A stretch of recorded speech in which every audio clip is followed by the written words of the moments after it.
आयुष्यात येणारी अनेक संकटे आपल्या नकळत टळून जातात. ते टळलेले संकट म्हणजे गुरुकृपा.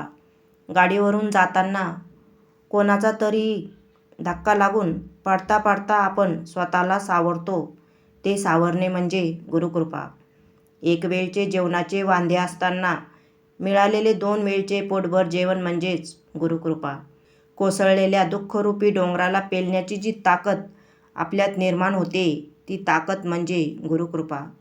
आता सर्व संपले असे वाटत असताना पुन्हा उठून विश्व निर्माण करण्याची जी नवीन उमेद उत्पन्न होते, ती उमेद म्हणजे गुरुकृपा.